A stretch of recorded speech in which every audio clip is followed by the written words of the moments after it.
dancing since the age of 3, and I did competitive dancing from the ages of 7 to 18. And then at the age of 18, I started teaching dance. And in addition to teaching dance, I got a BA in dance education, which is essentially like a double major in dance and in education.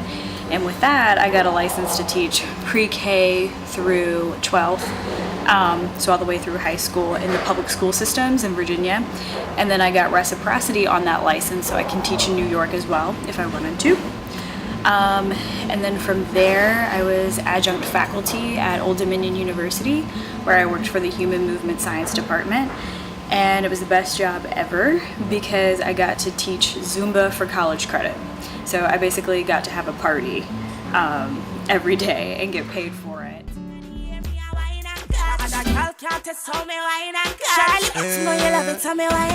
Shake a premium love when you wine and cut. Position like a W, wine and cut. Wine up your good body, girl, punch Charlie Black. You got the gift, so come wine and cut. Hey, girl, where you come from, wine for me. Your shoes are bunny like a pepper, still wine for me. Like a tennis ball, me when you fling it, give me. Girl, the style, the bad, me baby, ping it. When you wine and catch me, baby, me want brother. It's a new style, I go give you your daughter. Come me mix up like me mix smarter. Most rewarding thing about being a dancer, I would have to say, is the satisfaction of knowing that somebody enjoyed your performance. There's a couple of misconceptions about being a choreographer or being a dancer. For instance, right now I am working for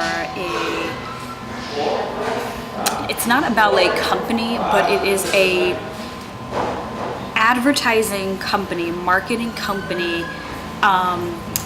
where the format is I'm a ballet dancer and there are other ballet dancers, we're on point, and we are contracted out. Other companies hire us to perform in display windows. And there's a stereotype that to succeed in dance, you have to have a particular body type. That's not necessarily true. It depends where you're going. If you're going to be a traditional ballerina and be at a professional company, whether it be New York City Ballet, ABT, there's a particular body type for that. But that's different from if you want to do music videos. It's different from if you want to be in a Broadway show.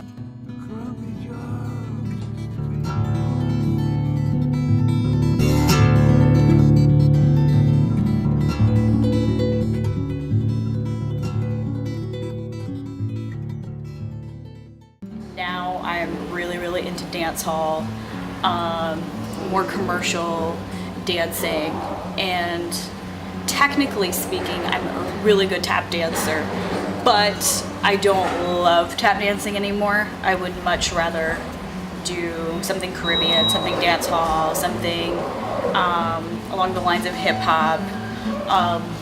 I like that style of movement. I feel as you grow as an individual, different styles of movement start to feel a little more comfortable to you and you enjoy them. It's kind of like as you discover yourself, you discover different styles of movement, and those movement styles kind of become more representative of you.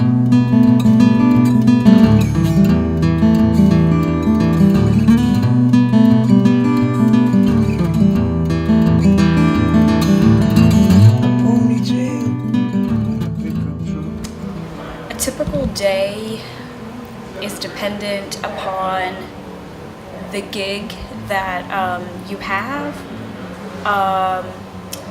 For instance, at some points in my life, it was more performance heavy, and I was always in class, always at rehearsal. In other parts of my life, it's been more choreography, stage management, teaching related, and those days are extremely hard because you're worried about your material and how your choreography is going to look on other people.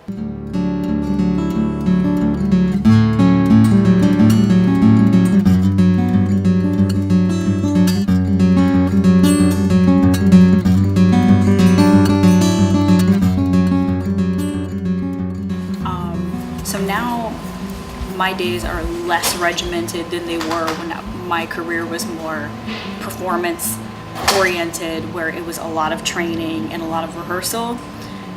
It's definitely a lot different from when it was teaching and choreography centered, because it's a lot of off the clock hours that you're developing and conceptualizing material. Now I'm more in a play stage where I kind of have the sense of artistry about me, and I know who I am as a performer, where I can really play.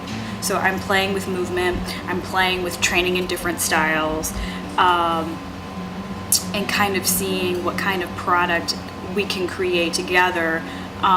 So it's more from a producer creator angle, and there's no real timeline to it, so it can develop organically and naturally.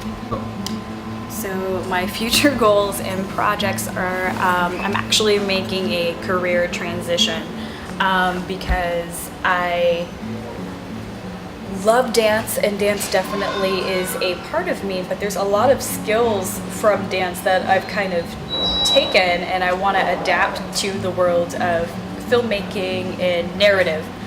And so I love movement, and there's a project I'm working on now that I wrote, and it's going to be produced in Virginia, and it's a comedy. It's going to be a webisode series, and it's going to be a little mix of like Reno 911 and the Golden Girls and Catholicism. My advice for upcoming dancers would be to, number one, find a place that's really going to nurture your gifts. And as a dance teacher, I can say, I've worked with kids that, I mean, they were my babies, and I wanted to see them grow, and I wanted to really, really nurture them. And that's the type of attitude that you want to find in a teacher. You want to find someone who sees what you have to offer and really wants to grow that. You know, so my mentality would be, if you have a purple crayon and a pink crayon, and that's what you have, I just want to see the prettiest picture you can possibly make with those crayons.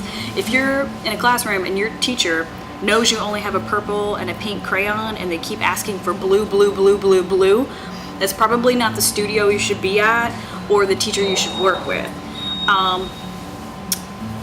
Because I feel like that type of environment only discourages people from dancing or really exploring themselves artistically. So first piece of advice would be to, if you think you have an interest in dance, find a nurturing environment that's really going to be conducive to you, where you first of all enjoy coming to and feel like you can really grow and nurture yourself.